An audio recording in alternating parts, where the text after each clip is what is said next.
Before we get into the video, while I was editing this video, I was listening to it back and realized the audio is all messed up in this video. And I'm so disappointed because I put a lot of effort and energy into this video.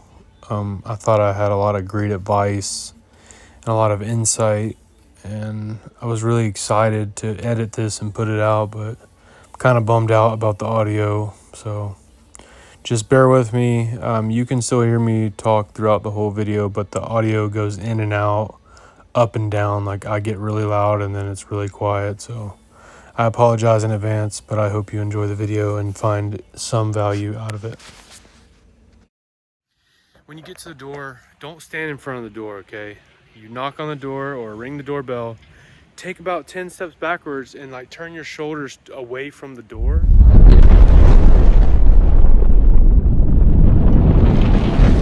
YouTube family. So yesterday I had a job. I only had one job scheduled for today, which is Wednesday.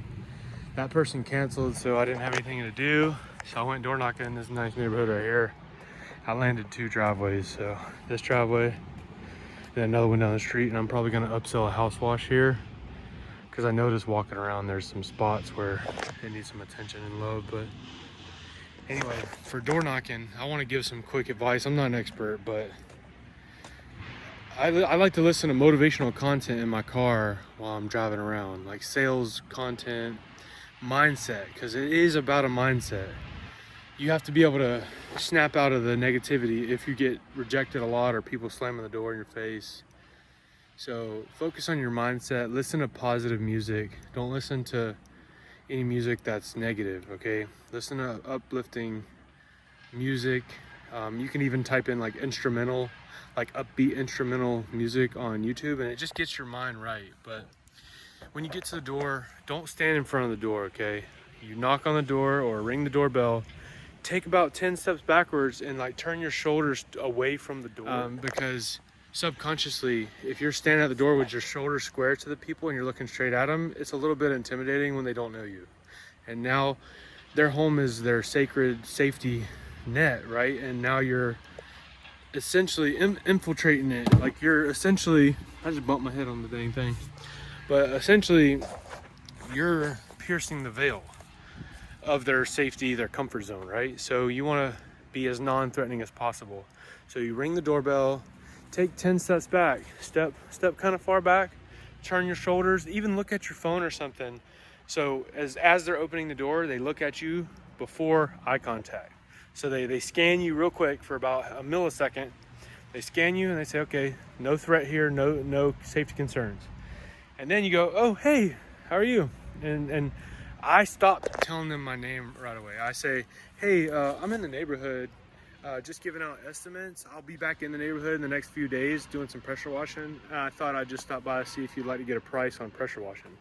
And if you notice their driveway's dirty or they might have a little algae on the house, just say, yeah, I'm gonna be back here tomorrow afternoon. I was trying to fill out my morning slot for pressure washing and wanted to see if you'd like to get a quote. I'll knock off $50 for the transportation fee because I'll already be in the neighborhood. And I just want to fill out my day instead of just having one job tomorrow. So I'll give you a good deal on it. But use a script, something like that. It works really well for me. Even if you, like, let's say you don't have a job tomorrow, you don't have any work. You go out to a nice neighborhood that's crowded like this one, where there's a lot of houses, okay? And you knock on doors and you pick out houses that obviously need it. Like their driveway, you can tell, is a little dirty. Like this one. I know, like compared to other driveways, look at that driveway. Now look at this one. This person's probably been thinking about it based off of that driveway. So, you know, so what you want to do is target houses that might need a little love, you know, and then you say, hey, I'm gonna be out here tomorrow morning. And you know, is it lying? Not necessarily. Yesterday I didn't have any work. This is the first house I knocked on and I said, hey, I'm gonna be out in the neighborhood tomorrow doing a job in the afternoon, and I was wanting to know if you'd like to fill in my morning slot. I normally do it for this price, but since I'm knocking on your door and I'll take my transportation fee off, I'll do it for this much lower price, right? And it has to make sense for you. I mean, now that I have everything set up like I do, a driveway like this isn't really a big deal. Back in the day, it was hard. Every job was hard because you had to roll out the machine from the vehicle, unroll all the hoses, blah, blah, blah. You know what I mean? But now it's very simple. The way my stuff is set up is that driveway is no big deal to me. Like, I don't even get tired and wore out from this. This is something I can do and just pack it up and get out of here. It ain't really a big deal. So I don't necessarily have to make a killing off this. I was just trying to get more work and stay busy. You know, I have goals. I need to, sometimes you take a hit when you door knock.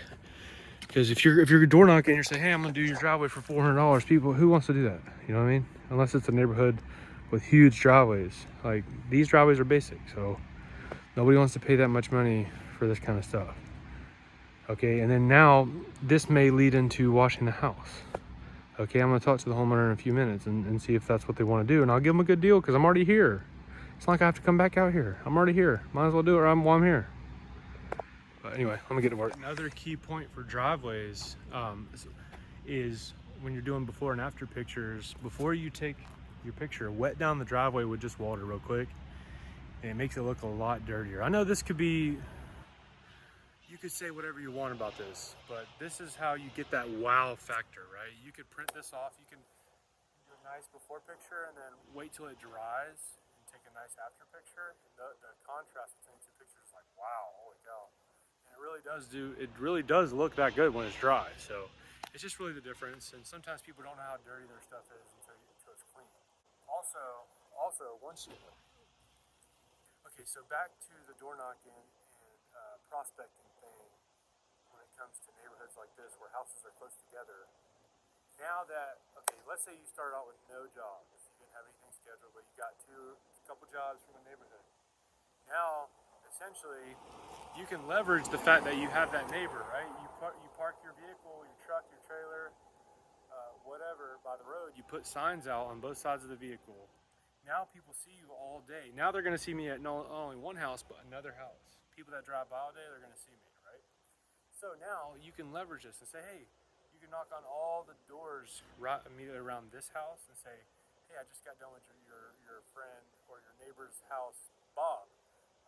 Just wanted to see if you'd like a quick price real quick. Boom, and now you can schedule a couple days out. So you could start off with no jobs and end up getting 4, 5, 6, 10 jobs from just knocking on one door, 2 doors, 3 doors. Like, I mean, in all reality, that's not right, honestly. I shouldn't have said that. What it is you might have to knock on 50 doors to get one job, right?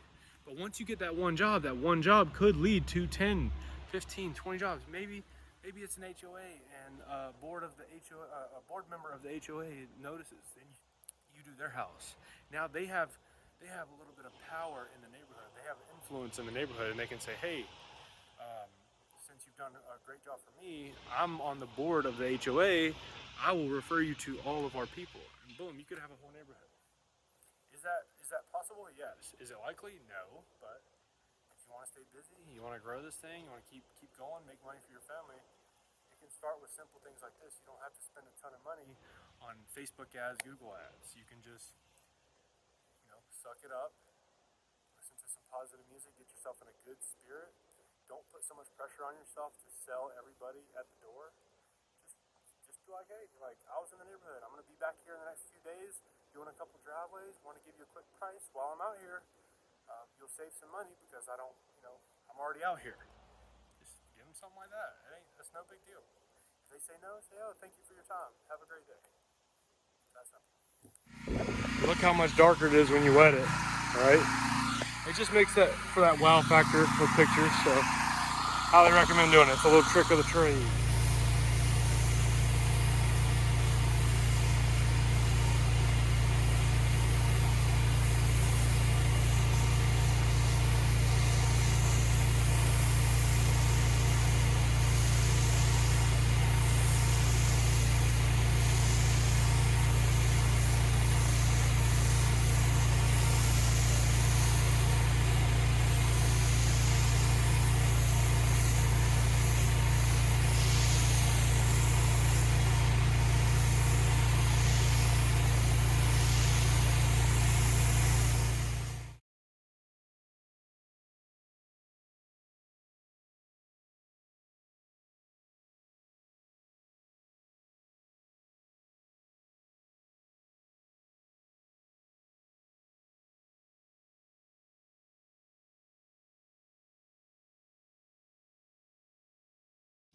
I always forget to do this crap, but I finished everything with that first driveway, and I had a full tank of water, which full is only about halfway.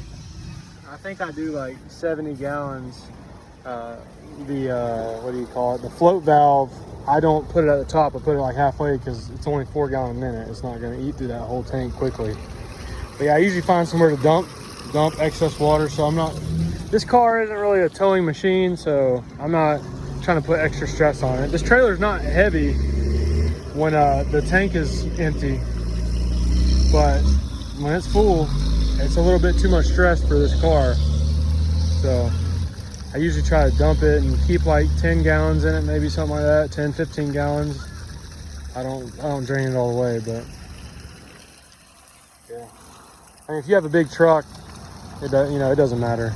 You could drive around like this, no problem, but this is why you install a dump valve on your buffer tanks, especially if you got, if you're pulling with a car or a small truck and you don't want to put an extra strain on the truck or car, you could dump it right out. I'm actually going to put, this is a 1 1/4 PVC pipe right there. I'm going to have a 2-inch bulkhead that I'm about to put on here to make the pipe spatter, so it'll feed more water to the machine and I can dump it quicker. This takes a while to dump out, 55 gallons of water. It takes a while. So anyway, that's what we're doing. And I don't like that stress on that jumper hose, so I have another 8-foot length inside the car. Whenever this busts, I don't give a damn. I'll just replace it. But yeah. And I recently just found out they sell these kits at local hardware stores, the nozzle and even the release valve thing here. I didn't know they sold those at stores. I thought you had to buy the whole gas can, so now I got a new one. And this helps pour it easier when you open that up. It lets the fuel flow easier, so it's easier to fill up the tank. But I don't know, just a bunch of senseless information. How about that? I gotta get the jumper hose on the surface cleaner replaced. Here, you can tell it was leaking pretty bad right there.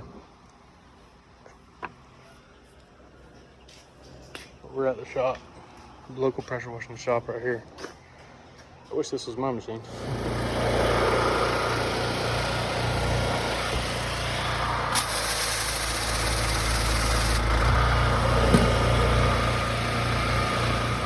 No leaks, baby. Brand new jumper hose. Oh boy. I'm excited about that, man. I'm excited. I'm like, this is like my birthday or Christmas or something. Say what you want. Say what you want. It'll make the job easier, faster, more efficient, better results for my customers, more money, happier family, healthier family. That's what matters right there, baby. Let's get it. We're at job number 2. I got this from door knocking yesterday, so it's not too terribly bad. This one will go pretty quick. I can pre-treat this with house mix like I did the last one and not even worry about it. But yeah. Boom. Right here, that's the property line right here. Boom. And it's a little further on down that one, but hey, we'll take care of it, man. I'm doing that walkway too. This don't take no time. Again, it comes with time when you get a good thing.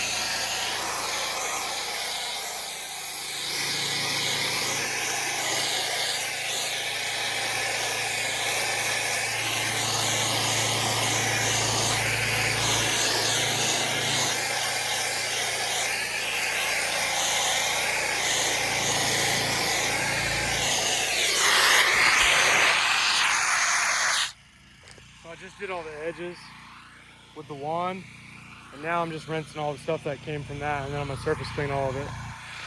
But I did listen to you guys. Look, I changed the tip. It's a lot better. I was trying to fight it. I was just being lazy. But I definitely learned a lot from my subscribers. You guys always put me in check and give me great advice, so I appreciate y'all. All right, so it's pretty common for surface cleaner tips to get clogged up. So I'm gonna show you how I do it. I just grab a pair of pliers right here and take the tips off, flush it out, make sure the tips inside don't have anything in them, and then we'll get back to work.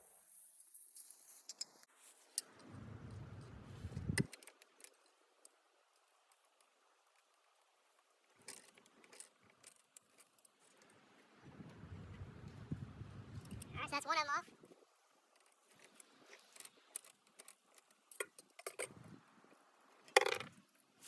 That's 2 tips off. All right, so I can tell this tip right here is clogged. There's not, you can't see light through it. So you grab those, you look in through there, you should be able to see light. This one is clogged. Yep, you can't see nothing through that, so that was my problem. The surface cleaner was kind of wobbly. That was my problem, was this was clogged.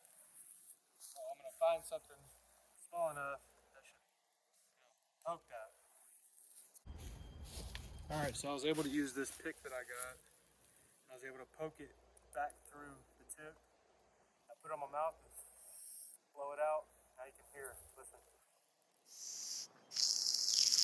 Okay, that means there's nothing obstruction it. Same thing, so they're both clear. And what I'll do is I turn on the machine and I flush out the surface cleaner with the tips off of it, just in case there's any crap inside the hose or anything. It'll flush it out real quick and I'll put these back on.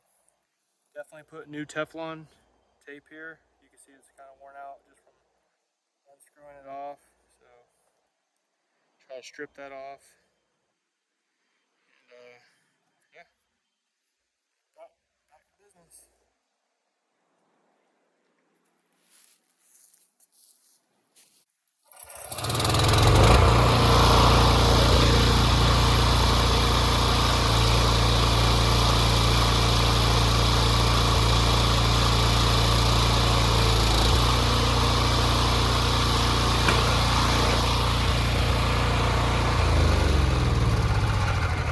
So I just do that real quick just to flush it out if there's any trash in there.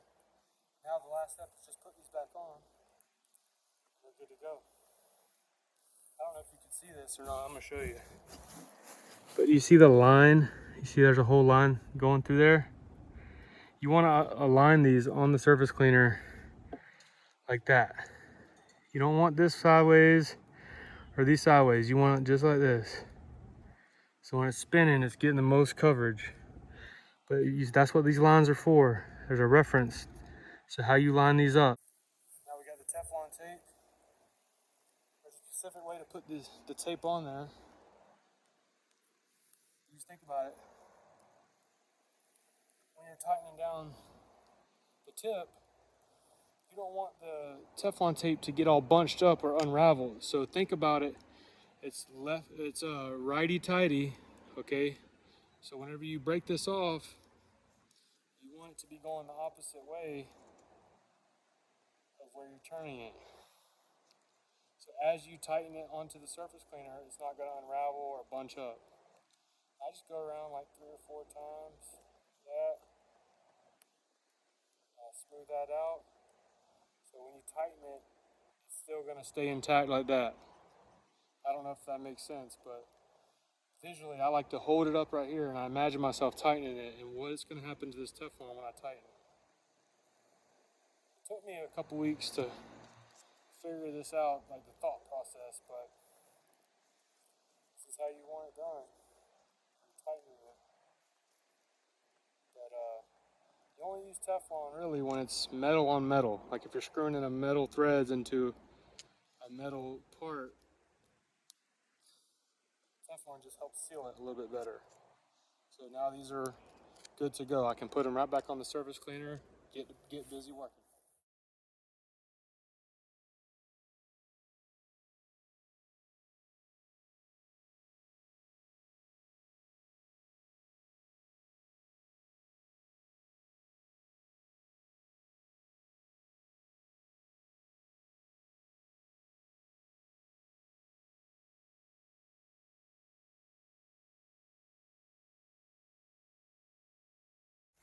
All right, so we're on the driveway number 3 today.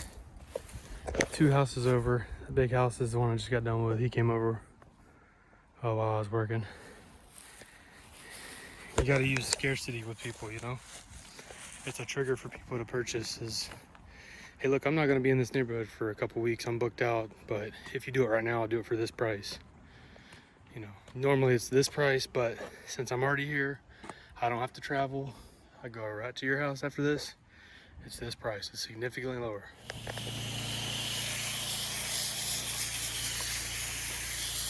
Get it going. Pre-treat.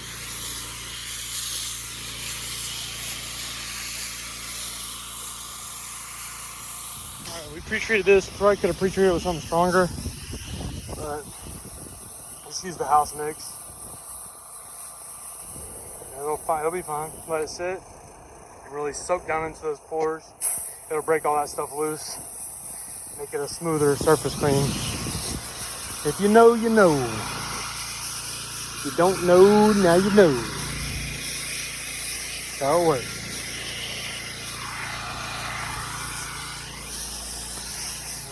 Alright. I would knock this out pretty quick, but I had to go over there and take pictures because the driveway's dry now. Holy cow, it's so bright. Matter of fact, let me show you. This freaking driveway is so bright. I mean, look at that. It's insane. Compared to what it was. I mean, look at that. Oh, wow. That's the power of knowing what you're doing. Out there.